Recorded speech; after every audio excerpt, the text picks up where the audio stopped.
Assalamualaikum warahmatullahi wabarakatuh. Perkenalkan, nama saya Fajar Sidik. Saya dari kelompok 1 Ilmu Pendidikan Tadris IPA. Nah, pada kesempatan kali ini saya akan menjelaskan tentang sejarah perkembangan pendidikan di Indonesia. Yang akan saya jelaskan yaitu pada subbab perkembangan pendidikan pada masa Hindu Buddha dan pada masa kedatangan Islam. Yang pertama yaitu perkembangan pendidikan pada masa Hindu Buddha. Kita kenali dulu proses masuknya pengaruh Hindu Buddha di Indonesia, yaitu ada 3 teori. Yang pertama ada teori kesatria dari R.C. Majumdar. Dia berpendapat bahwa agama Hindu dan Buddha itu masuk ke Indonesia melalui para prajurit yang kalah perang lalu mengungsi ke Indonesia, lalu para prajurit itu menyebarkan agama mereka di Indonesia. Lalu yang kedua ada teori Waisya oleh N.J. Krom. Dia berpendapat bahwa agama Hindu dan Buddha ini masuk ke Indonesia melalui jalur perdagangan, karena memang Indonesia itu berada pada jalur perdagangan dunia. Lalu yang terakhir adalah teori Brahmana oleh R.C. Van Leur. Dia berpendapat bahwa agama Hindu dan Buddha masuk ke Indonesia melalui jalur pendidikan oleh para kaum Brahmana. Lalu bagaimana sih pendidikan di Indonesia pada masa Hindu Buddha itu? Yang pertama kita kenali dulu sifat pendidikannya. Nah, yang pertama ada sifatnya itu informal. Jadi dia tidak secara khusus menyebutkan bahwa ini sekolah atau ini pendidikan. Namun ketika mereka berinteraksi pada kehidupan sehari-hari, kaum Brahmana ini menyelipkan pendidikan-pendidikan kepada mereka, seperti bagaimana bagaimana ketika ada permasalahan harus dihadapi, itu sesuai dengan agama Hindu dan Buddha diajarkan oleh kaum Brahmana. Lalu yang kedua, sifat kedua yaitu berfokus pada religi. Nah, ini tentu karena kaum Brahmana ini misinya adalah menyebarkan agama mereka ke orang banyak. Lalu sifat yang ketiga itu hanya ada beberapa orang saja atau beberapa golongan saja yang mendapatkan fasilitas pembelajaran, yaitu ada dari golongan Brahmana itu sendiri, lalu ada golongan Ksatria dan kaum bangsawan. Lalu selanjutnya kita kenali juga ada jenis-jenis pendidikannya. Nah, pada masa Hindu Buddha ini jenis pendidikannya yang pertama ada pendidikan intelektual, yang mana di dalamnya para murid ini mempelajari tentang kitab-kitab suci Hindu dan Buddha. Lalu yang kedua ada pendidikan Ksatria, yang mana di dalamnya itu hanya ada para bangsawan dan putra-putri raja, yang mana mereka akan belajar bagaimana cara mengatur negara mereka dan bagaimana cara mereka bersikap sebagai seorang pemimpin dan juga sebagai seorang bangsawan. Lalu yang terakhir atau yang ketiga, yakni pendidikan keterampilan. Nah, pada pendidikan ini jika kedua pendidikan sebelumnya itu telah berjalan dengan baik, maka akan diadakan pendidikan keterampilan ini untuk menambah skill mereka, untuk mengasah skill mereka menjadi lebih baik lagi. Lalu yang selanjutnya ada lembaga pendidikannya. Nah, yang pertama ada pendopo. Di sini pendopo ini adalah tempat berkumpul untuk para guru dan murid, dan mereka menjalankan proses belajar mengajar di sana. Pendopo ini juga dikatakan percatrik karena memang percatrik ini seperti pesantren, karena memang proses belajar mengajar mereka seperti di pesantren. Lalu yang kedua ada lembaganya yaitu pura. Di pura ini hanya ada para kaum bangsawan dan putra-putri raja. Di sana mereka belajar bagaimana cara bersikap, bagaimana cara untuk bagaimana tata krama untuk menjadi seorang bangsawan dan bagaimana cara hidup sebagai seorang bangsawan. Lalu yang ketiga yaitu ada pertapaan. Pertapaan ini adalah tempat untuk bertapa atau bersemedi. Jadi di sana para murid itu bersemedi untuk mempelajari tentang ilmu kebatinan dan memahami tentang roh-roh gaib dan sebagainya, seperti itu. Lalu yang selanjutnya ada karya intelektual. Jadi pada masa Hindu Buddha ini juga ada para pengarang buku. Contohnya ada yang tertera di sini, ada yang pertama Arjuna Wiwaha karya Empu Kanwa, ada Baratayuda karya Empu Sedah, Hariwangsa karya Empu Panuloh, Gatot Kaca Seraya karya Empu Panuloh juga, ada Samaradahana karya Empu Darmaja, ada Negara Kertagama karya Empu Prapanca, lalu ada Arjuna Wijaya karya Empu Tantular, lalu ada Sota Soma karya Empu Tantular juga, lalu juga ada Pararaton. Nah, itu beberapa karya-karya intelektual pada masa Hindu Buddha. Lalu yang selanjutnya kita masuk ke perkembangan pendidikan pada masa kedatangan Islam. Nah, kita pelajari dulu bagaimana sih Islam itu masuk ke Indonesia. Nah, Islam sebagai sebuah pemerintahan itu hadir sekitar abad ke-11. Namun Islam itu sebenarnya sudah masuk ke Indonesia pada abad ke-7 Masehi. Nah, Saat itu, sudah ada jalur pelayaran yang ramai dan sifatnya itu global atau internasional melalui Selat Malaka yang menghubungkan antara dinasti Tang di Cina, Sriwijaya di Asia, Asia Tenggara maksudnya, lalu ada Bani Umayyah di Asia Barat sejak abad ke-7. Lalu menjelang akhir perempatan ketiga abad ke-7 ini, ada seorang pedagang Arab, dia itu dipilih menjadi pemimpin pemukiman Arab Muslim di pesisir pantai Sumatera. Nah, pada saat itu Islam memberikan pengaruh kepada politik di sana. Dan pengaruh ini berimbas juga kepada Raja Sriwijaya Jambi. Nah, sampai-sampai Raja Sriwijaya Jambi ini mengirimkan surat kepada Khalifah Bani Umayyah pada saat itu. Isi suratnya itu seperti ini. Dari raja di raja yang adalah keturunan 1000 raja, yang istrinya juga cucu 1000 raja, yang dalam kandang binatangnya terdapat 1000 gajah, dan yang di wilayahnya terdapat 2 sungai yang mengairi pohon gaharu. Nah, bumbu-bumbu wangian, pala, kapur barus, dan kapur barus yang semerbak wanginya hingga jaraknya 12 mil. Kepada Raja Arab yang tidak menyekutukan Tuhan-Tuhan lain dengan Allah, saya telah mengirimkan kepada Anda hadiah yang sebenarnya merupakan hadiah yang tidak begitu banyak, tetapi sekedar hanya tanda persahabatan. Saya ingin Anda mengirimkan kepada saya seorang yang dapat mengajarkan kepada saya tentang Islam, mengajarkan Islam kepada saya maksudnya, lalu menjelaskan kepada saya tentang hukum-hukumnya.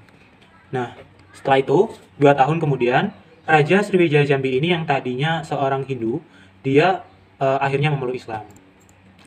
Lalu bagaimana sih perkembangan pendidikan pada masa kedatangan Islam? Kita kenali dulu jenis pendidikannya. Nah, pendidikan pada saat itu jenisnya yaitu pesantren dan dibagi menjadi 4 tingkatan. Tingkatan pertama yaitu tingkatan pengajian Al-Quran.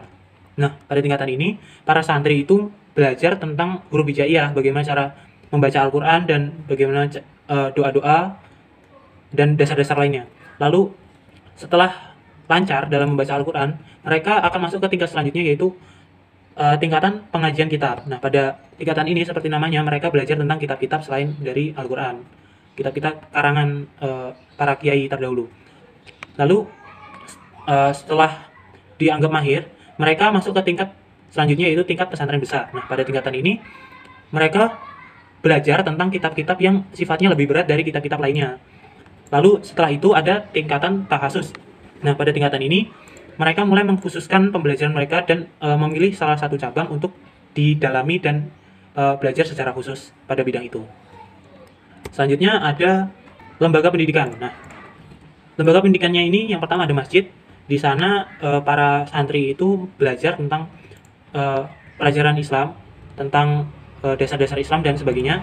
Lalu yang kedua juga ada pesantren, fungsinya juga sama yaitu tempat belajar. Namun bedanya masjid juga digunakan sebagai tempat beribadah, sedangkan pesantren dikhususkan untuk belajar dan mendalami ilmu-ilmu keislaman. Seperti itu. Baik, sekian dari saya. Terima kasih. Wassalamualaikum warahmatullahi wabarakatuh. Assalamualaikum warahmatullahi wabarakatuh. Nama saya Aulia Hajanur Rahma, saya dari Tatis IPA. Pada kesempatan kali ini saya akan menjelaskan mengenai perkembangan pendidikan di Indonesia pada masa penjajahan Jepang dan juga pada masa penjajahan Belanda. Yang pertama yaitu pada masa penjajahan Jepang. Pada masa penjajahan Jepang ini yang melatar belakangi yaitu karena Jepang ini memenangkan Perang Asia Timur Raya dan Jepang menaruh perhatian besar kepada para golongan muda nasionalis serta nasionalis Islam. Hal ini dikarenakan Jepang beranggapan dengan ini Jepang dapat memenangkan Perang Asia Timur Raya atas bantuan para golongan nasionalis. Untuk memperlancar hal tersebut, Jepang mengeluarkan sebuah propaganda 3A, di mana isi propaganda tersebut yaitu Jepang Jaya Asia, Jepang Pemimpin Asia, dan Jepang Pelindung Asia. Kemudian untuk sistem pendidikan yang diadakan pada masa Jepang yaitu menghapus sistem dualisme, di mana pada masa ini semua berhak mendapatkan pendidikan tanpa terkecuali. Kemudian mengganti proses pembelajaran dengan kaitan yang tidak berkaitan dengan pendidikan. Jepang melatih siswa agar memiliki semangat perang. 2 poin ini dikarenakan tujuan utama Jepang kan adalah untuk memenangkan Perang Asia Timur Raya. Maka kegiatan pendidikan pada masa Jepang tidak sesungguhnya merupakan kegiatan pendidikan, melainkan kegiatan seperti menanam jarak untuk bahan bakar perang, terus kemudian melatih semangat perang seperti itu. Kemudian pendidikan pada masa Jepang mengalami kemunduran. Hal ini dikarenakan sebagai pengatur pendidikan pada masa itu, Jepang tidak lagi memfokuskan pada pendidikan yang sesungguhnya, melainkan pada tujuan perang, sehingga pendidikan yang sesungguhnya mengalami kemunduran. Tetap menggunakan bahasa Indonesia sebagai bahasa resmi. Untuk pendidikan Islam, Jepang memiliki beberapa kebijakan, yaitu Jepang selalu memberikan kunjungan dan juga bantuan kepada pondok-pondok pesantren. memberikan pendidikan budi pekerti pada sekolah-sekolah, dan juga didirikannya Sekolah Tinggi Islam di Jakarta yang dipimpin oleh Kiai Haji Wahid Hasyim, K. Muzakir, dan juga Bung Hatta atas persetujuan Jepang. Namun hal ini hanya pada awalnya saja, karena pada akhirnya Jepang menyuruh umat Islam yang ada di Indonesia untuk melakukan kegiatan seperti sikire, yaitu menyembah kepada matahari, menyembah kepada Kaisar Jepang yang dianggap sebagai titisan Dewa Matahari. Hal ini tentu saja mendapatkan perlawanan dari pihak pemimpin agama Islam, sehingga pada masa itu kemudian pendidikan Islam mengalami kemunduran, kecuali untuk pendidikan pesantren dan juga madrasah yang berada di pelosok desa tidak mendapatkan pengaruh dari Jepang karena lokasinya yang sangat terpencil sehingga Jepang tidak menjangkau mereka. Kemudian jenis-jenis sekolah pada masa Jepang, yaitu yang pertama adalah sekolah rakyat. Sekolah ini terbuka untuk umum dan semua kalangan penduduk. Sekolah ini terdapat di semua kota dan juga desa. Jadi semua kalangan boleh sekolah di sekolah rakyat. Kemudian ada sekolah menengah pertama, yaitu lanjutan dari sekolah rakyat dan dilaksanakan selama 3 tahun. Berikutnya ada sekolah menengah tinggi, yaitu lanjutan dari sekolah menengah pertama. Sekolah ini disiapkan untuk para pelajar yang ingin melanjutkan ke sekolah tinggi. Berikutnya yaitu sekolah kejuruan, yaitu sekolah pertukangan dan sekolah teknik menengah. Ini pada masa Belanda. Kemudian masih pada masa Jepang didirikan sekolah pelayaran dan sekolah pelayaran tinggi yang ada di Cirebon. Kemudian adalah sekolah guru. Sekolah guru ini adalah sekolah yang disiapkan untuk para calon tenaga pendidik pada masa pendidikan Jepang. Kemudian adalah perguruan tinggi. Perguruan tinggi yaitu terdapat beberapa sekolah, yaitu sekolah kedokteran tinggi yang dibuka di Jakarta pada tahun 1943, sekolah ahli obat di Jakarta, sekolah kedokteran gigi, sekolah teknik tinggi, sekolah tinggi kedokteran hewan, dan akademi pemerintahan yang didirikan di Jakarta. Berikutnya merupakan pendidikan di Indonesia pada masa penjajahan Belanda. Pada masa penjajahan Belanda ini, pendidikan mengalami 3 periode. Yang pertama yaitu periode VOC yang terjadi pada abad ke-17 dan juga ke-18. Kemudian periode kedua yaitu pemerintahan Hindia Belanda pada abad ke-19. Dan periode ketiga yaitu periode politik etis pada awal abad ke-20. Yang pertama yaitu periode VOC pada abad ke-17 dan ke-19. Pertama kali pendidikan pada masa periode ini dilakukan di Kepulauan Maluku Selatan, menganut sistem pendidikan barat dan juga berfokus pada pengajaran agama Kristen. Tujuan dari pendidikan ini yaitu untuk meningkatkan loyalitas pribumi kepada Belanda sebagai penguasa baru. Kemudian pada masa penguasaan Hindia Belanda. Pada masa penguasaan Hindia Belanda ini yaitu terdapat pendidikan dan pengajaran pada masa Daendels, yaitu pada tahun 1808 hingga 1811. Pada masa ini sistemnya seperti ini. Meninggalkan fokus pendidikan yang hanya berfokus pada agama Kristen. Pada tahun 1908, Daendels memberikan perintah kepada para bupati di Pulau Jawa agar mendirikan sekolah yang diperuntukkan kepada kalangan rakyat. Sistem pendidikan yang digunakan juga disesuaikan dengan adat istiadat yang ada pada masing-masing daerah. Jadi, pada masa Daendels ini tidak hanya berfokus pada agama Kristen, melainkan disesuaikan dengan tempat di mana pendidikan tersebut diberlangsungkan. Kemudian, pada masa Raffles, yaitu tahun 1811 sampai 1816, kondisi sekolah-sekolah pada masa Raffles ini sangat memperhatikan. Hal ini dikarenakan Raffles sebagai pemimpin tidak begitu memperhatikan pendidikan dan juga pengajaran, jadi mengalami kemunduran. Kemudian ada pendidikan untuk golongan Eropa. Hal ini terjadi pada tahun 1818. Pada tahun ini muncul banyaknya kebijakan dan juga peraturan mengenai pendidikan. Namun isi dari semua kebijakan tersebut hanya ditunjukkan kepada golongan Eropa, bukan untuk golongan Bumi Putra.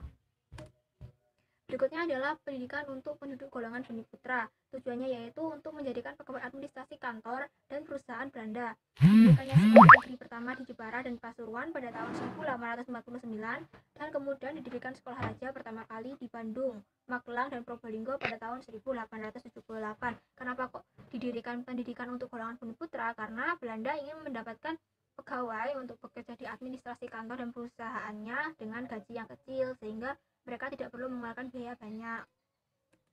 Kemudian ada pendidikan kejuruan, yaitu sekolah menengah pertukangan yang di Surabaya, sekolah pertukangan Batavia, dan sekolah guru. Bahasa yang digunakan pada awalnya pada semua sekolah kejuruan di Indonesia adalah bahasa Melayu, namun pada tahun 1871 secara resmi diubah menjadi bahasa Belanda.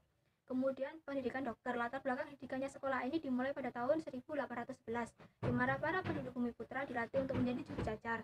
Mereka dididik oleh para pendidik vaksinasi.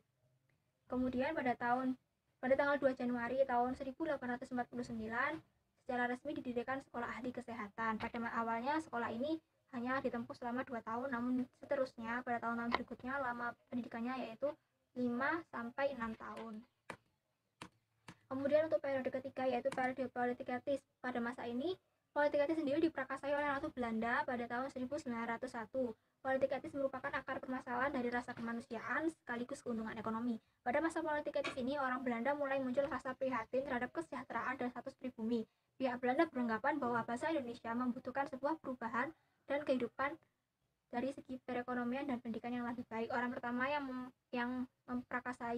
memperhatikan pendidikan di Indonesia yaitu Cesnap Hoortbranje yang merupakan seorang Belanda.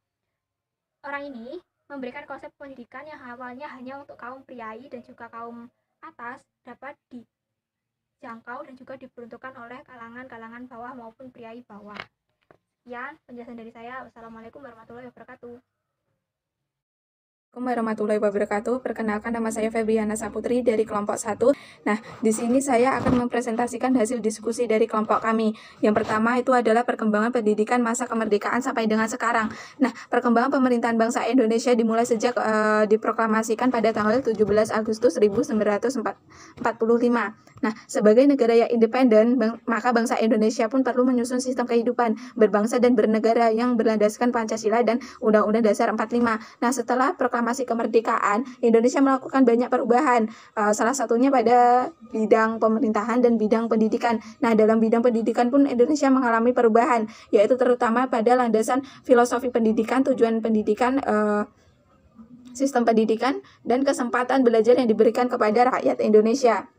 Nah, Pancasila itu menjadi landasan utama pendidikan Indonesia. Pada saat itu dibentuk lembaga pembantu presiden yaitu KNIP. Nah, ini tugasnya untuk menggodok bentuk dan pelaksanaan pendidikan nasional. Pokok pengajaran baru di Indonesia sebagai realisasi usaha pembaharuan pendidikan dan pengajaran hasil kerja KNIP tersebut. Maka semuanya dalam bidang pendidikan periode 45 sampai 66 semuanya telah diatur di dalam Undang-Undang Dasar yang berdasarkan Pancasila. Nah, di sini pendidikan pada awal kemerdekaan itu terbagi atas 4 tingkatan, yaitu pendidikan rendah, pendidikan menengah pertama, pendidikan menengah atas, dan pendidikan tinggi. Masa demokrasi liberal pada tahun 1950 terjadi pengalihan masalah pendidikan dari pemerintahan Belanda kepada pemerintahan RIS. Nah, di sini menekankan konsep sistem pendidikan spesialis karena menurut Menteri Pendidikan pada saat itu bangsa Indonesia itu sangat tertinggal dalam pengetahuan teknik.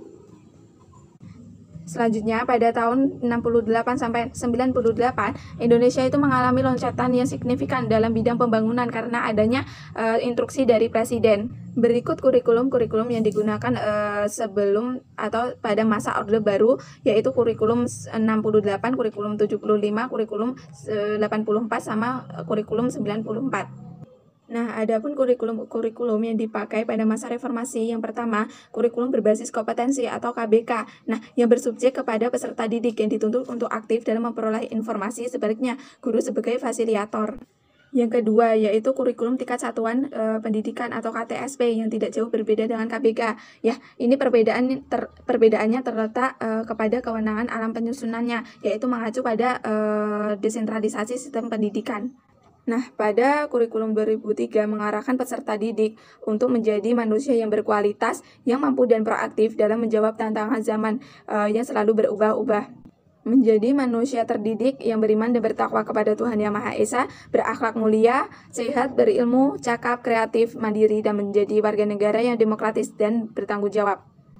Nah, dalam kurikulum ini menekankan tentang pemahaman tentang apa yang dialami peserta didik akan menjadi hasil belajar pada dirinya. Dua, yaitu perubahan kurikulum dari masa ke masa. Nah, kurikulum itu sendiri berasal dari bahasa Yunani, yaitu dari kata kuril dan curere, yang artinya sebagai jarak perlombaan yang memang harus ditempuh oleh pelari dalam suatu tempat perlombaan.